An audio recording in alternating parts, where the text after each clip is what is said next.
Irshad's reaction to the news of her husband's suicidal death in America is depicted as deeply complex and emotionally charged.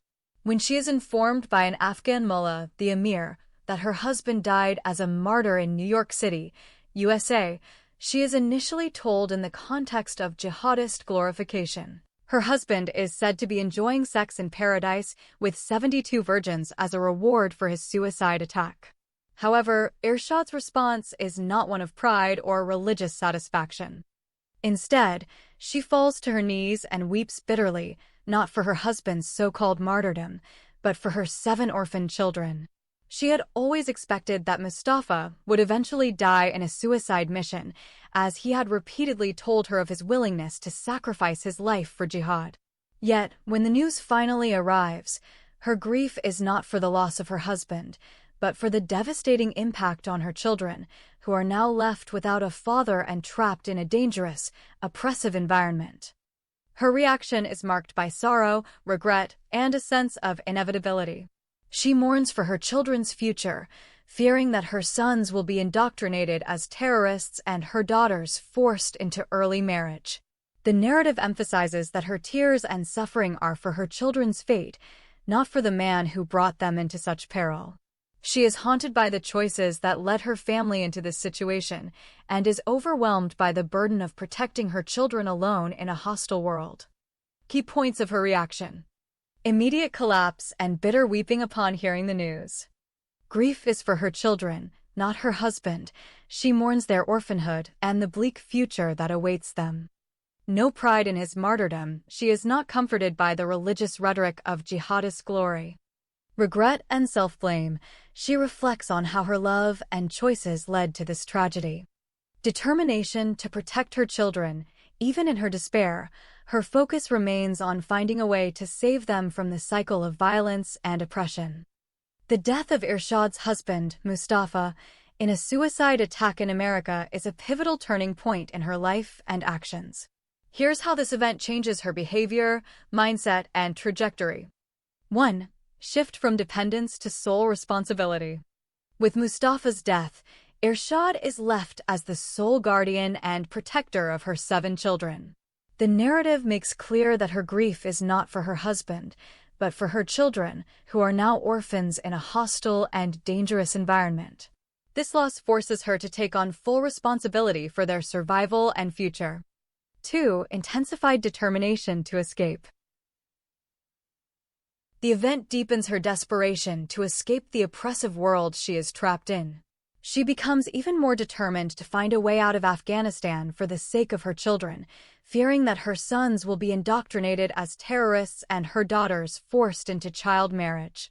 The urgency of her actions increases, as she now has no partner to negotiate with or rely on. 3. Loss of illusions and increased clarity. Mustafa's death shatters any remaining illusions Irshad may have had about her marriage, her husband's faith, or the possibility of reconciliation. She sees clearly that her children's only hope lies in escaping the cycle of violence and extremism. This clarity fuels her willingness to take risks and make sacrifices she might not have considered before. 4. Transition from victim to survivor and advocate. The trauma of losing her husband in such a violent, ideological act becomes a catalyst for Irshad's transformation. Over time, she moves from being a passive victim of circumstance to an active survivor who seeks to protect her children, expose injustice, and eventually advocate for other women in similar situations. Her later activism and public speaking are rooted in the suffering and loss she experiences at this moment. 5. Spiritual and emotional reckoning. Mustafa's death also prompts a spiritual crisis and eventual reawakening for Irshad. She begins to question the religious justifications for violence and oppression that shaped her life, ultimately leading her to reclaim her original faith and identity. This spiritual journey is intertwined with her practical efforts to save her children and herself. In summary, Mustafa's death is the catalyst that propels Irshad into a new phase of agency, risk-taking, and transformation. It strips away her last ties to the world that oppressed her and compels her to act decisively for the sake of her children's future, setting her on the path from survival to advocacy. After Mustafa's death, Irshad faced significant and relentless opposition in her efforts to protect and rescue her children, escape oppression, and reclaim her life. The novel details many forms of opposition, legal, cultural, social, and physical, that she encounters, especially as a single mother in a hostile environment. Here are the main ways she faced opposition. 1. Legal and cultural barriers. Custody laws. After Mustafa's death, Irshad was not granted custody of her children. In both Saudi Arabia and Afghanistan, Islamic law, Sharia, dictated that custody of children belongs to the father or his family, not the mother, especially if the mother is a foreigner or seen as less religious. This meant Irshad could not legally take her children out of the country or even retain custody after divorce or widowhood. Travel restrictions. As a woman, Irshad could not travel without a male guardian, mahram, or obtain passports for her children without the father's or guardian's consent. This made escape nearly impossible without risking severe punishment. 2. Social and familial opposition. Hostile in-laws. Mustafa's relatives, especially his uncle, enforced strict religious and cultural norms, supported polygamy and child marriage, and intervened to prevent Irshad from leaving or taking her children. Community stigma. After her attempts to escape, Irshad was branded as a criminal, an unfit mother, and even an apostate. She was shunned, isolated, and left without support, making her even more vulnerable to abuse and violence. 3. Physical and institutional violence. Police and state violence. When Irshad attempted to escape with her children, she was arrested, beaten by police, and accused of kidnapping. Her helpers were also arrested and accused of conspiracy. Sharia court. In court, her testimony was dismissed, and her evidence of abuse, such as FGM, forced marriage, and violence, was rejected as being sanctioned by religious law. The judge ruled in favor of the father's family, and Irshad was denied any meaningful visitation or custodial rights. 4. Religious and patriarchal authority. Religious justification. Religious leaders and male authorities used scriptural authority to silence Irshad's objections, enforce obedience, and justify cruelty. Any resistance was framed as sinful or blasphemous. Violence and threats. Irshad was repeatedly beaten by her husband and, later, by others for questioning religious practices, disobeying, or attempting to escape. She was threatened with honor-based violence or even death for bringing shame to her husband's family. 5. Psychological and emotional opposition. Isolation. Irshad was cut off from her family, friends, and any support network. She was forced to endure trauma alone, with her suffering often dismissed or minimized by those around her. Manipulation and gaslighting. She was repeatedly told that her suffering was her own fault, that she was sinful or deficient, and that her only hope was to submit and accept her fate. In summary, Irshad's efforts to protect her children and escape were met with overwhelming opposition from legal systems, religious authorities, family members, and the broader society. Her journey is marked by repeated setbacks, betrayals, and violence, but also by her resilience and refusal to give up. Religion played a central and multifaceted role in the opposition Irshad faced throughout her journey, especially after the death of her husband. In For the Sake of My Children, religious doctrine, authority, and community norms were repeatedly used as tools to control, silence, and punish her. Here's how religion shaped and intensified her opposition. 1. Religious law as legal barrier. Sharia law. In both Saudi Arabia and Afghanistan, Islamic law, Sharia, was the foundation of the legal system. Under Sharia, custody of children after divorce or widowhood is awarded to the father or his family, not the mother, especially if the mother is a foreigner or is seen as less religious. This meant Irshad had no legal right to her children and could not take them out of the country without the father's or guardian's consent. Travel restrictions. Religious law required that women could not travel without a male guardian, mahram, making escape nearly impossible without risking severe punishment. 2. Religious authority as social control. Male religious leaders, imams, mullahs, and judges wielded enormous power, interpreting and enforcing religious texts in ways that justified and perpetuated abuse. When Irshad tried to argue for custody or protest against practices like FGM, polygamy, or child marriage, religious authorities dismissed her concerns by citing the Quran and Hadiths, insisting these were divinely sanctioned practices. Community enforcement. The broader religious community, including her in-laws and neighbors, enforced conformity and punished dissent. Any attempt by Irshad to resist or escape was framed as sinful, rebellious, or even apostasy, leading to her social isolation and increased vulnerability. 3. Religious justification for violence and oppression. Domestic violence. Religious texts were used to justify wife-beating and the subjugation of women. For example, the Quranic verse, "Men are the maintainers of women, and beat them," Surah An-Nisa 4:34, was cited to legitimize violence against Irshad whenever she was perceived as disobedient. Silencing dissent. When Irshad questioned religious practices or objected to abuse, she was told that doubting or criticizing religious law was itself a sin. Religious leaders and family members insisted that her suffering was due to her own lack of faith or understanding, not the system itself. 4. Religious rituals as tools of control. Forced religious practice. Irshad was compelled to adopt Islamic dress, participate in rituals, and conform to religious expectations, even when these conflicted with her own beliefs or well-being. Her conversion, name change, and daily life were all dictated by religious requirements. Marriage and divorce. Religious law dictated the terms of marriage, divorce, and even the possibility of remarriage, the requirement of a muhalal after triple talaq, subjecting Irshad to further humiliation and abuse under the guise of religious duty. 5. Religious identity as a weapon. Accusations of apostasy. When Irshad tried to escape or assert her rights, she was accused of apostasy, leaving Islam, which in some interpretations of Sharia is punishable by death. This threat was used to keep her compliant and fearful. Stigma and exclusion. Her status as a convert and later as someone who questioned or left Islam made her a target for both legal and social punishment, further isolating her and limiting her options for help.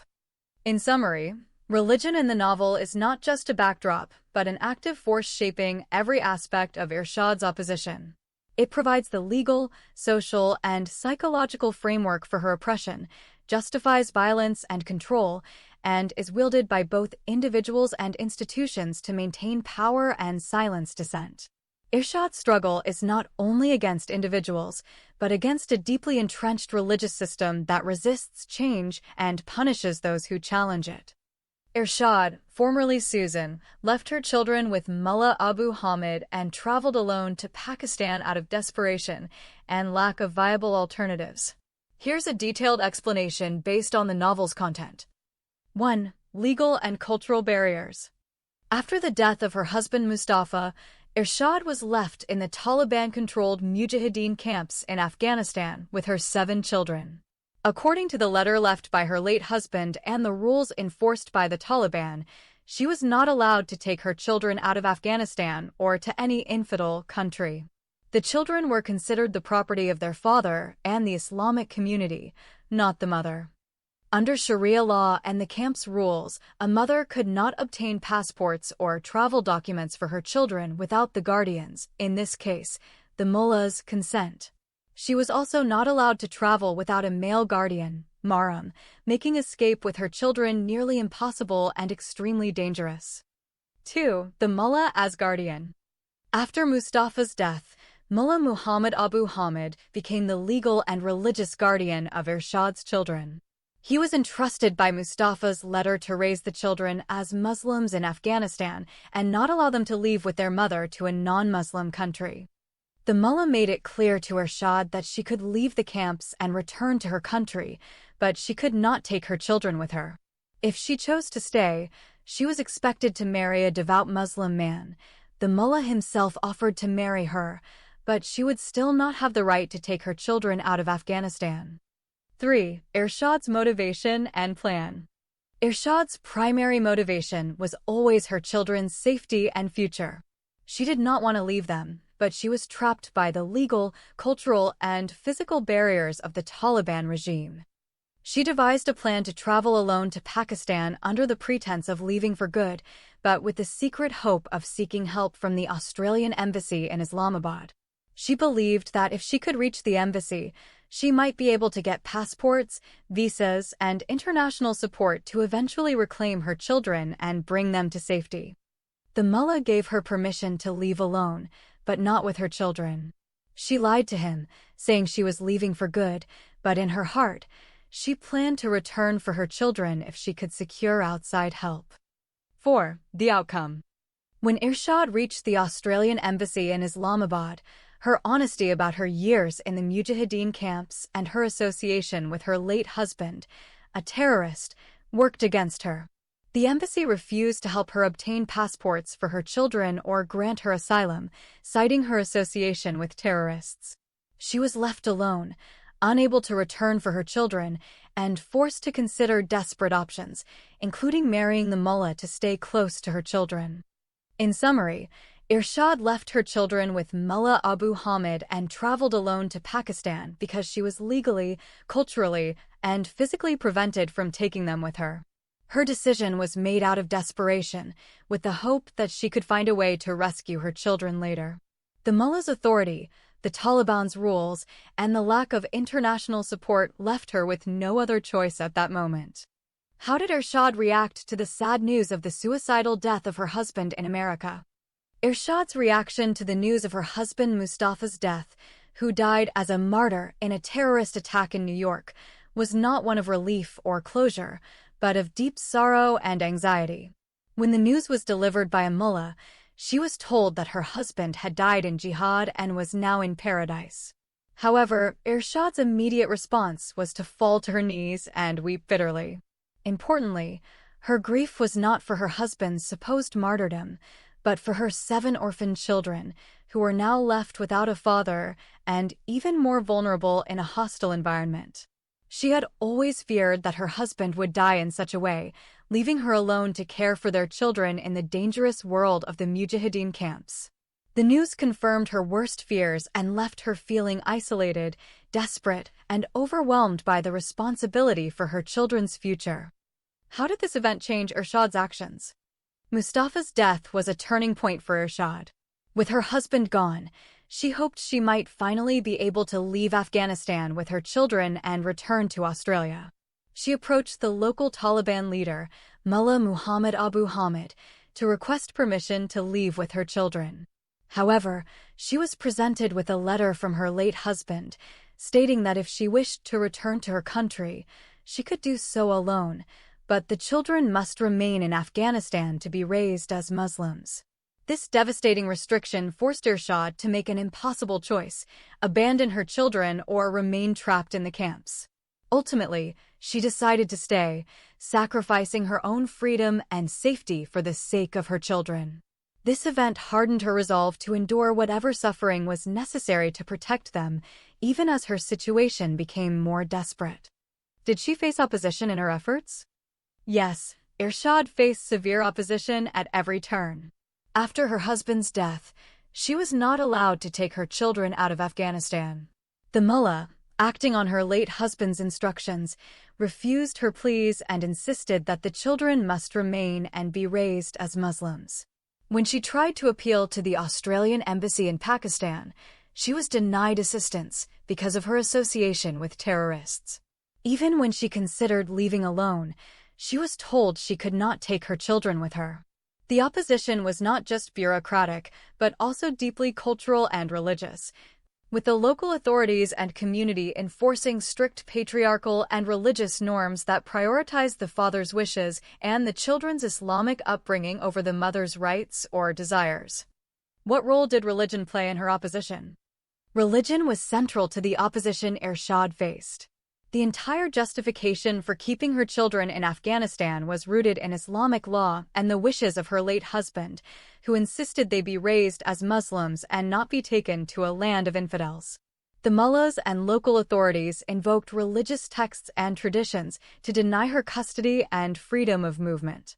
The religious environment was also used to justify her suffering and the abuses she and her children endured, including forced marriage, child marriage, and the denial of women's autonomy. Irshad's struggle was not just against individuals, but against a system where religious authority was absolute and used to control every aspect of her and her children's lives. Irshad's journey from Afghanistan to Pakistan was harrowing and dangerous. She traveled alone, facing constant threats of sexual harassment, violence, and exploitation. The journey involved crossing borders illegally, hiding her identity, and enduring physical and emotional abuse. She was subjected to repeated harassment by male passengers, including attempted rape by a truck driver, which she narrowly escaped by fighting back. The trip was marked by fear, exhaustion, and uncertainty as she navigated through hostile territory with little support or protection. Upon reaching Pakistan, her ordeal continued as she was denied assistance by the Australian embassy due to her past association with terrorists, leaving her stranded and desperate. Irshad's journey from Afghanistan to Pakistan was extremely dangerous and difficult. She traveled by truck and train, often facing sexual harassment and threats from men along the way. She was nearly raped by a truck driver but managed to fight him off. She disguised herself, used her wits, and relied on her determination to survive. Despite illness, exhaustion, and constant fear, she managed to reach Islamabad, where she sought help from the Australian embassy. Her survival was due to her resilience, resourcefulness, and the sheer force of her will to be reunited with her children and escape the oppressive environment. After Irshad's failed attempt to secure help from the Australian embassy in Pakistan and her subsequent return to Afghanistan, she found herself in a perilous situation. One night, as she was making her way back to the Mujahideen camps in Kandahar, she was suddenly attacked and kidnapped by two Afghan men. The abduction took place in a dark, deserted area as she was walking alone, trying to reach her tent. The two men ambushed her from behind. One covered her mouth to prevent her from screaming, while the other grabbed her waist and legs. They quickly overpowered her, lifted her off the ground, and carried her away. Irshad struggled fiercely, but their strength and coordination made resistance futile. They placed her on a donkey, sandwiched her between them, and rode off into the night toward a remote mountain village. The kidnappers took Irshad to a shrine atop a mountain, a place considered sacred by the local villagers. There, they tied her up and intended to rape her, believing that no one would suspect such a crime in a holy place. Irshad fought back with all her might, scratching, biting, and screaming, but the men were determined. However, she managed to reach her handbag, retrieve a revolver her late husband had given her for protection, and fired a shot. The sound of the gun frightened the men, who fled the shrine, locking her inside. Irshad was left imprisoned in the dark tomb, terrified and alone, until she was eventually discovered and freed by local women who had come to the shrine for their weekly pilgrimage. Her ordeal left her traumatized, but her quick thinking and determination saved her from a far worse fate. Irshad's escape from her two kidnappers in the shrine in Afghanistan is a dramatic and revealing episode in For the Sake of My Children. Here's how she managed to free herself. The kidnapping and imprisonment. Irshad was kidnapped by two men while returning to the Mujahideen camps at night. They carried her to a remote mountain shrine, tied her up, and locked her inside the dark tomb of a local saint. Their intention was to rape her and keep her imprisoned for further abuse. The struggle. Inside the shrine, the two men began to untie her so they could assault her. Irshad fought back fiercely, scratching, biting, and kicking them. Realizing she was too difficult to control, they tried to tie her up again. During the struggle, she managed to reach her handbag, which contained a loaded revolver her late husband had given her for protection. The turning point. Irshad quickly pulled out the revolver and fired a shot at one of the men. the bullet missed. The loud gunshot terrified both kidnappers. One immediately fled the shrine, while the other, paralyzed by fear, begged for his life. Irshad threatened him with the gun, forcing him to run away as well.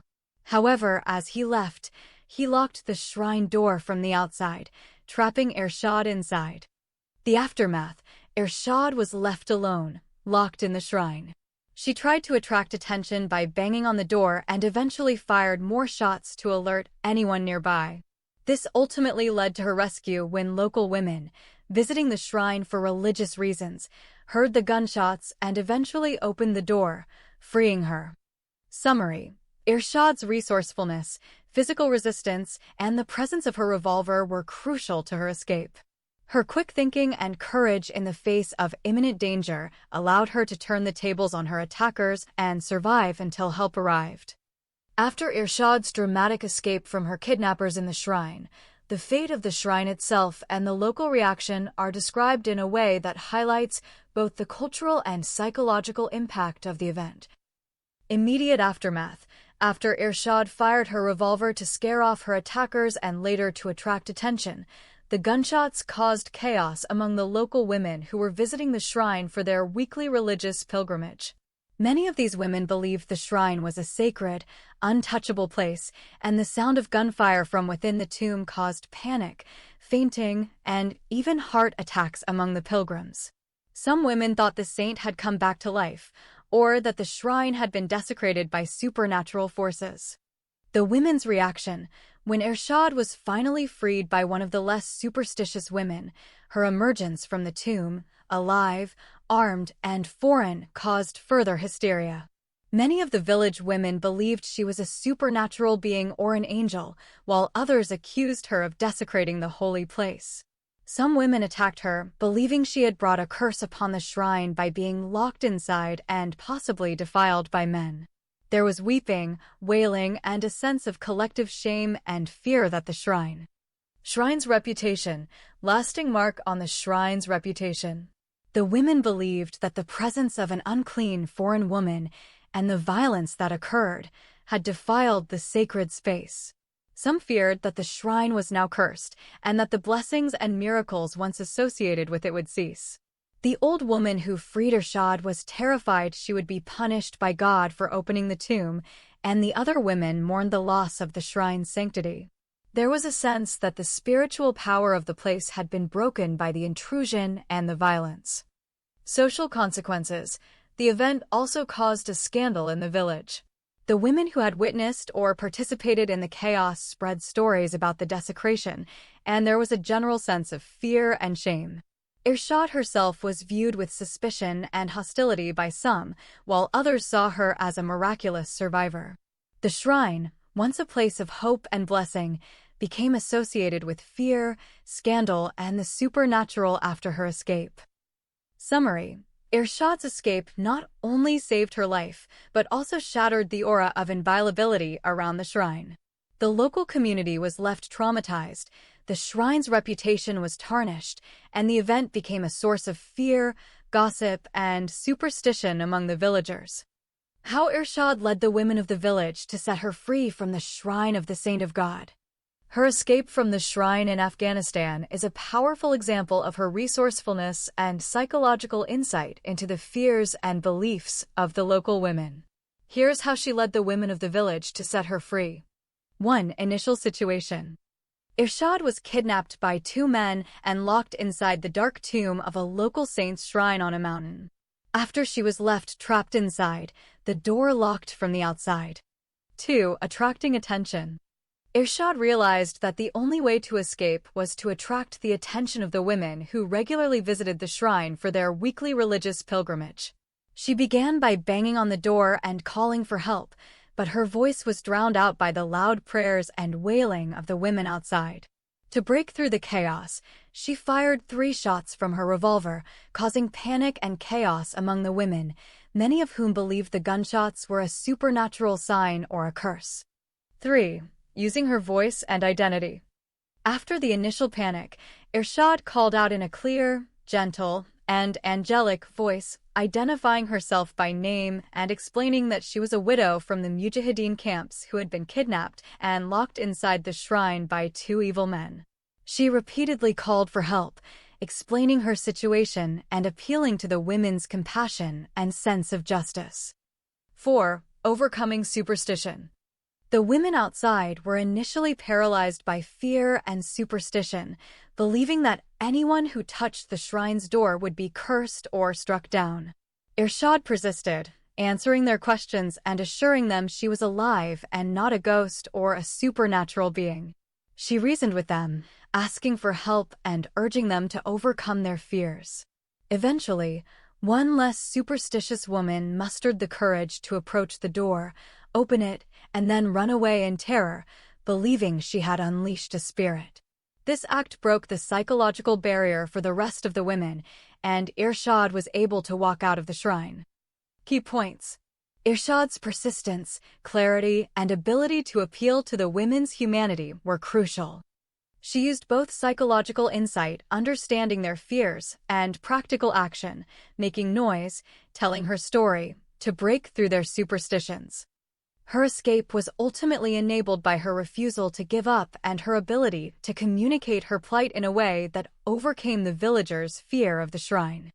When Irshad was trapped inside the shrine, her interaction with the village women was a mix of confusion, superstition, fear, and eventual compassion. Here's what the women said to her, based on the novel's account. Initial confusion and fear. The women outside the shrine were terrified after hearing gunshots and Irshad's voice from within the tomb. Many believed the shrine was haunted or that a supernatural event was occurring. Some fainted, some screamed, and others hid, thinking the saint's spirit had been disturbed. Dialogue through the door. When Irshad called out, identifying herself and pleading for help, the women responded with confusion and suspicion. "I heard you, holy man of God." An old woman, thinking she was speaking to the saint's spirit. "Where?" "Here." Trying to locate the source of the voice. "You were killed by two men and buried here?" Misunderstanding Irshad's situation. No human being can enter this holy tomb and live except for the old disciple, the sentinel of this blessed shrine of God's righteous guardian, Maki al-Shabik. Expressing the belief that entering the tomb was forbidden and dangerous. Superstition and reluctance. The women were deeply superstitious, fearing that opening the tomb would bring a curse or divine punishment. "I cannot touch the door of the holy shrine with my hands because I am an Awara woman lacking in brain and deficient in religion and reason. Nothing like this will happen to you if you do that. May God bless you and your family for saving me from this dark shrine." An old woman, expressing her fear and reluctance to open the door herself. The moment of action. Eventually, one less superstitious woman overcame her fear, opened the door, and ran away, believing she had unleashed a spirit. The others, still in shock, began to process what had happened as Irshad emerged. Accusation and hostility. After Irshad's release, some women accused her of desecrating the shrine. "You damned white demon and impure, infidel foreign whore," shouted the woman who started the attack. "You had sex and fornication with two corrupt men inside the precincts of the holy sepulchre of God's good guardian Maki al-Shabik Jabbar al-Maksura, who used to follow us and help us. If you are telling the truth, why didn't you kill at least one of them and show us his dead body now? We must take her to the village and bring the matter to my blessed husband." The chief's wife, suggesting they bring Irshad before the village elders for judgment. In summary, the women's words to Irshad ranged from fearful and superstitious, "Are you a spirit? We can't open the tomb," to confused and questioning, "Who are you? How did you get in there?" to accusatory and hostile after her release, "You brought a curse. You are an infidel." Their responses reflect both the deep-rooted beliefs of the community and the shock of encountering a situation that challenged their worldview. After releasing her from the shrine, the women take her to their village. The chief of the village is struck by her beauty and proposes to marry her. When Irshad refuses his marriage proposal, he attempts to rape her. The escape from the attempted rape by the village chief in Afghanistan was a harrowing and violent struggle, marked by her determination and resourcefulness. Here's how the ordeal unfolded and how she managed to escape. 1. The attack. The village chief, a notorious womanizer, attempted to rape Irshad while she was sleeping in his house. He entered her room at night, undressed, and tried to force himself on her while she was half asleep and vulnerable. Irshad woke up to his assault, realized what was happening, and began to fight back with all her strength. She screamed, kicked, scratched, and bit him in an attempt to free herself. 2. Violent struggle. The chief was physically much stronger, and the struggle was intense. Irshad bit his fingers and shoulder, scratched his face, and kicked him repeatedly. Despite her resistance, he continued to try to overpower her, tearing her clothes and attempting to rape her. At one point, Irshad managed to bite him so hard that he screamed in pain and let go of her. She used this moment to run toward the door, but the chief had locked it from the outside, and guards were stationed outside to prevent her escape. 3. Persistence and final escape. The struggle continued, with Irshad using every ounce of her strength to resist. She threw objects at him, scratched, and bit him whenever he tried to get close. Eventually, her fierce resistance and the pain she inflicted on him forced the chief to retreat and flee the room, locking her inside. Although she was left physically battered, bleeding, and traumatized, Irshad's relentless fight and refusal to submit ultimately saved her from being raped. Her screams and the commotion also alerted others in the house, which may have contributed to the chief's decision to flee. 4. Aftermath. After the chief fled, Irshad was left locked in the room, naked and injured. She continued to bang on the door and call for help, but was not immediately rescued. The ordeal left her physically and emotionally devastated, but her determination and courage allowed her to survive the attack. In summary, Irshad escaped the rape attempt by fiercely fighting back, biting, scratching, kicking, and using anything at her disposal to resist the village chief. Her resistance was so intense that it forced her attacker to abandon his assault and flee, leaving her locked in the room, but alive and unbroken. The story of Sharaf Al-Banat is a harrowing episode in Irshad's journey, marked by violence, abuse, and survival against overwhelming odds. What happens to Irshad in Sharaf Al-Banat? After a series of traumatic events, Irshad, formerly Susan Peterson, finds herself in the Afghan village of Sharaf Al-Banat. Here, she is kidnapped at night by two men who intend to rape her and keep her captive. They take her to a remote shrine on a mountain, tie her up, and imprison her inside the tomb of a local saint. Irshad manages to defend herself with a pistol her late husband had given her, scaring off her attackers, but they lock her inside the shrine and flee. The next day, local village women come to the shrine for their weekly pilgrimage. Irshad, desperate for help, fires her gun to attract attention, causing chaos and panic among the women, who believe the shrine has been desecrated or that a miracle has occurred. Eventually, one brave woman opens the door and frees Irshad, but the villagers are horrified, believing she has defiled their holy place and suspecting her of sexual misconduct. Irshad is taken to the village, where the chief, a notorious womanizer, decides to keep her in his house. That night, he attempts to rape her. Irshad fights back fiercely, biting and scratching him, and manages to escape his grasp several times, but is ultimately overpowered. The chief tries to rape her repeatedly, but she resists with all her strength, injuring him in the process. Eventually, she stabs him with a piece of metal in self-defense, and he is taken to the hospital, barely alive. The villagers, upon learning of the chief's stabbing, accuse Irshad of murder and adultery. She is stripped naked, beaten, and prepared for execution by stoning. Just as the villagers are about to carry out the sentence, the police arrive, disperse the crowd, and rescue her. Irshad is then arrested and imprisoned in a filthy, overcrowded women's jail in Kandahar, where she endures further suffering before her eventual release. Key themes in the Sharaf Al-Banat episode. Extreme gender-based violence. Irshad faces attempted rape, public humiliation and the threat of execution by stoning, reflecting the dangers women face in patriarchal, lawless environments. Religious and cultural superstition. The villagers' reaction to Irshad's presence in the shrine and their subsequent treatment of her is shaped by deep superstition and rigid social codes. Survival and resistance. Despite overwhelming odds, Irshad's resourcefulness and will to survive allow her to escape death multiple times. Victim blaming and injustice.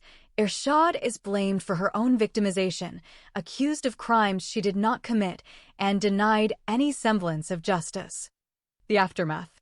Irshad's ordeal in Sharaf al-Banat leaves her physically and psychologically scarred.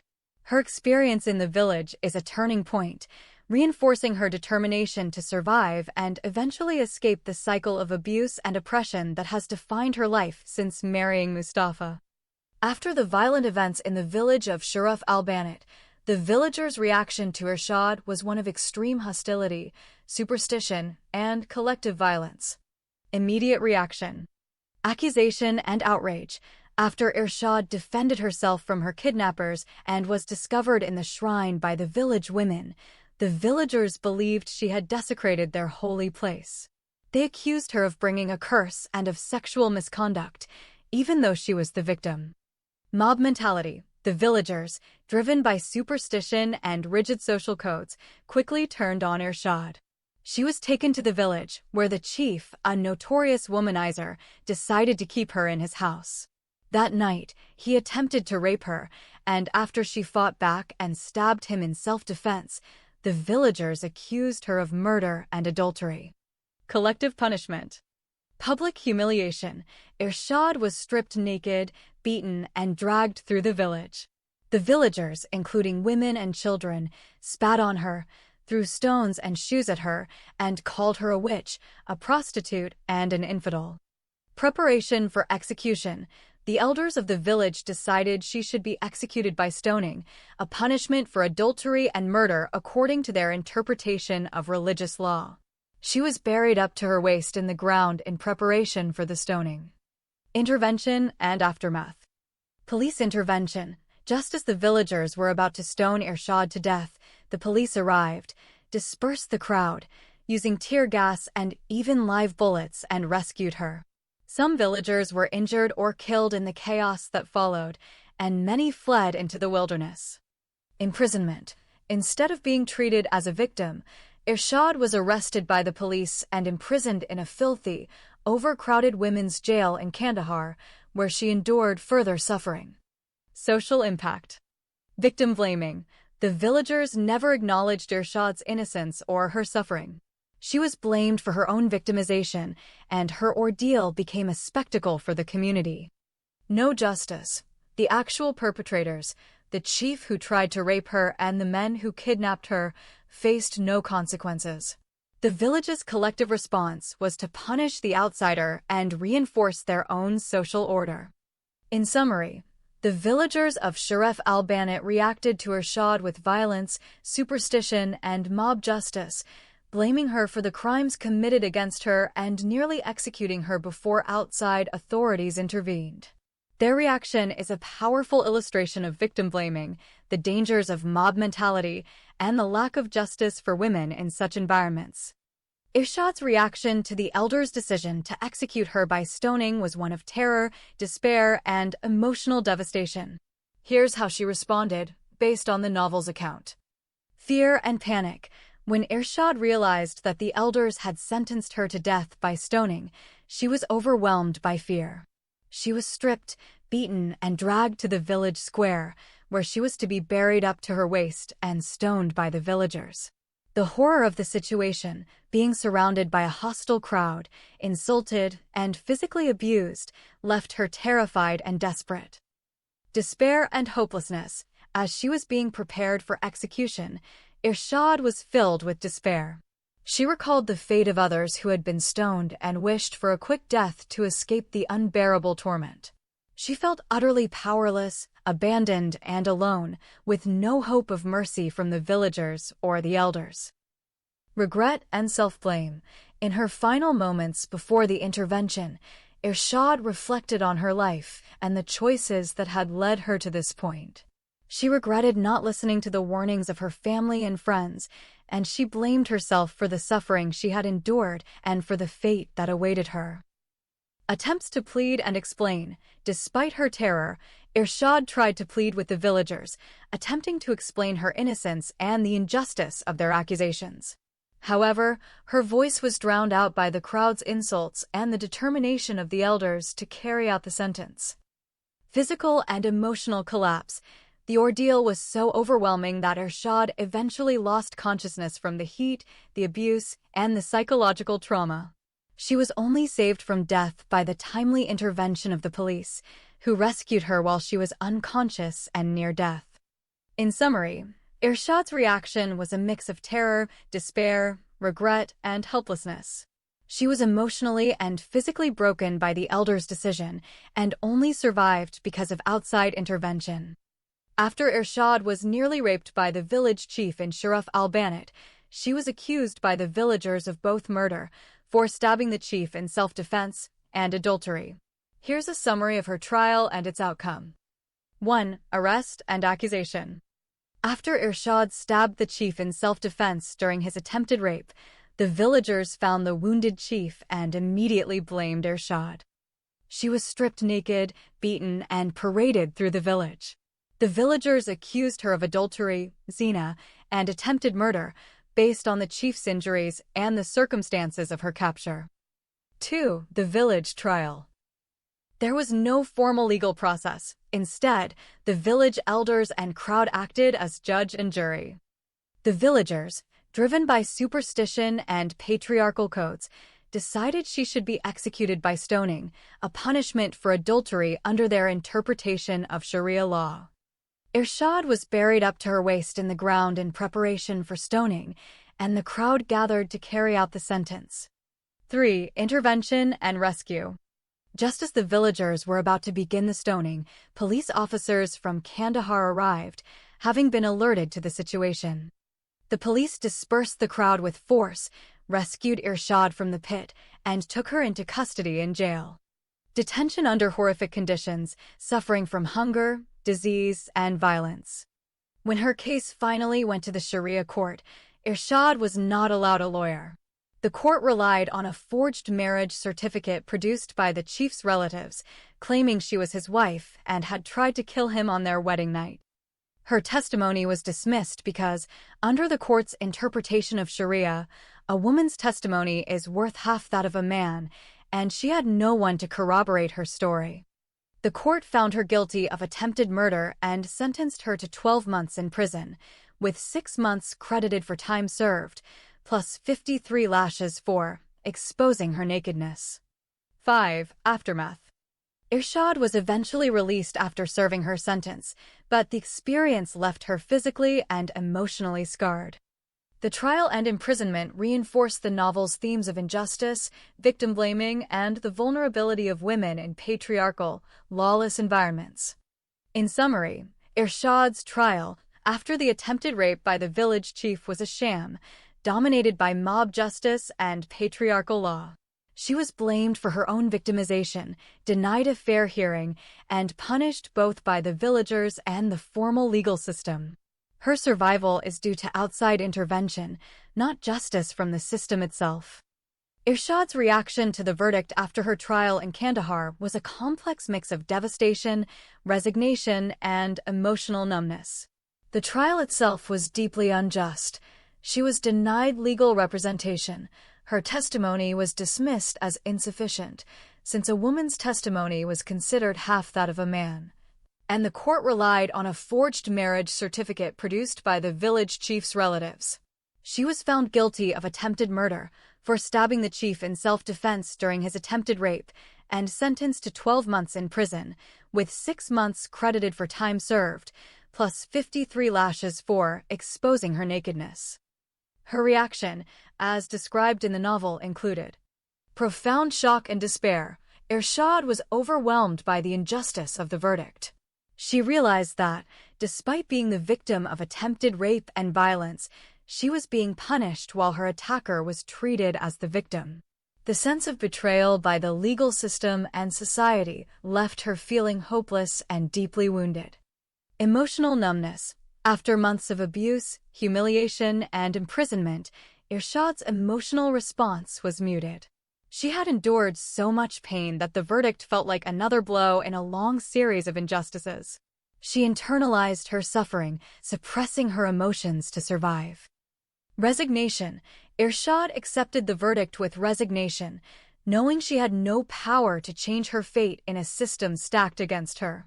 She focused on enduring her sentence and surviving, holding on to the hope that she might one day be reunited with her children.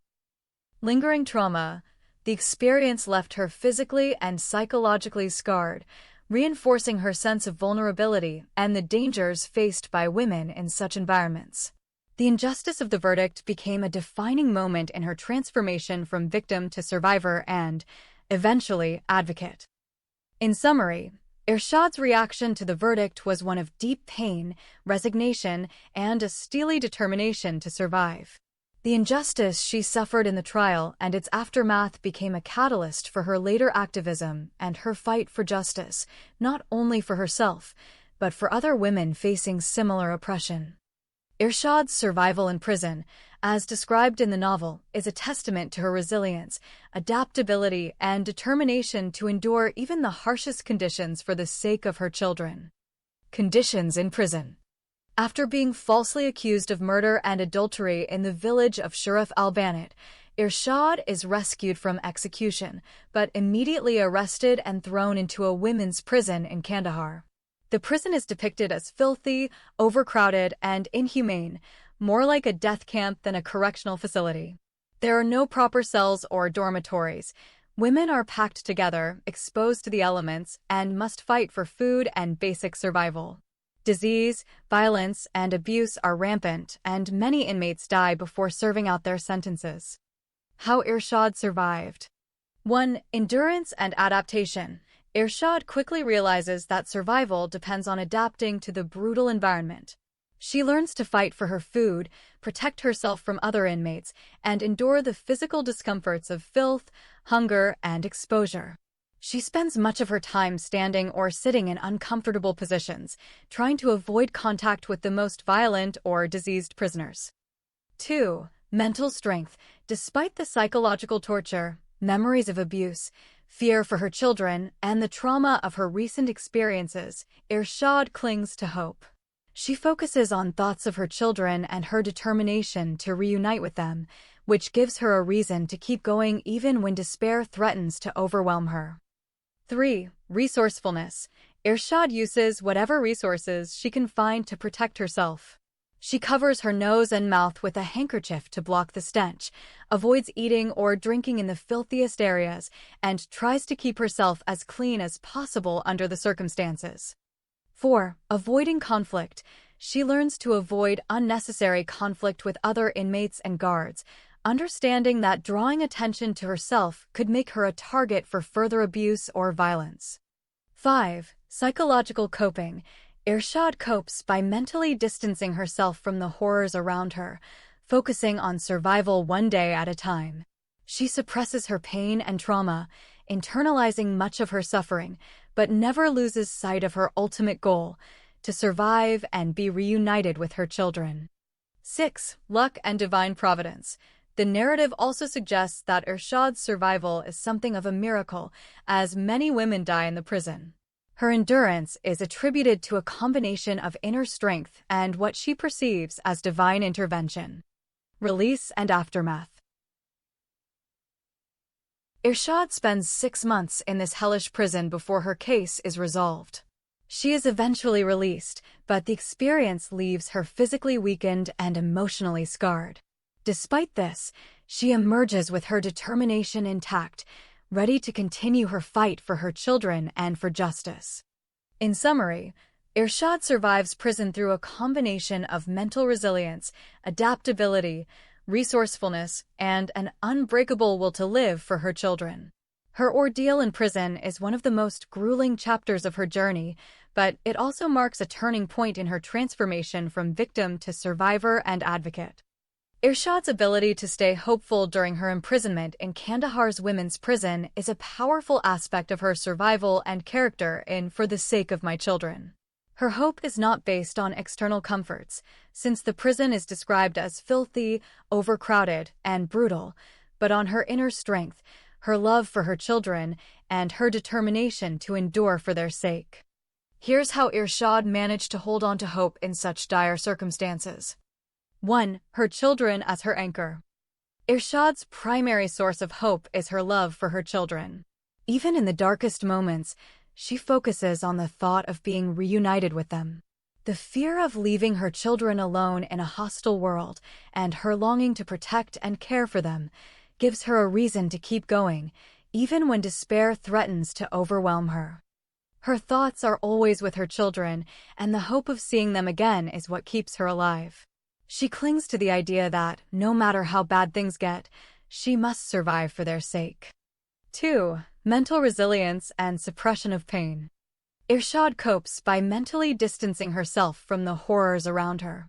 She suppresses her pain and trauma, internalizing much of her suffering, but never loses sight of her ultimate goal, to survive and be reunited with her children. She focuses on surviving one day at a time, refusing to let despair take over. 3. Faith and a sense of purpose. Even when her faith is shaken, Irshad finds a sense of purpose in enduring suffering for her children. She sometimes prays, hoping for divine intervention or a miracle, and this spiritual longing gives her moments of comfort and hope. 4. Adaptability and endurance. Irshad adapts to the brutal environment, learning to fight for food, avoid conflict, and protect herself. Her ability to endure hardship, both physical and psychological, is rooted in her hope that her suffering will eventually end and that she will be able to reclaim her life and her children. 5. A miracle mindset. The narrative suggests that Irshad's survival is almost miraculous, and she sometimes interprets her endurance as a sign that she is meant to survive for a greater purpose, her children's future, and, eventually, to help other women. 6. Refusing to give up. Despite the filth, violence, and despair around her, Irshad refuses to give up. She holds on to hope by focusing on small victories, surviving another day, avoiding conflict, and keeping her mind on the possibility of freedom. In summary, Irshad's hope in prison is not based on her circumstances, but on her unbreakable will to survive for her children, her ability to mentally distance herself from suffering, and her belief that her endurance has meaning. Her hope is both a conscious choice and a survival mechanism, allowing her to endure what many others could not.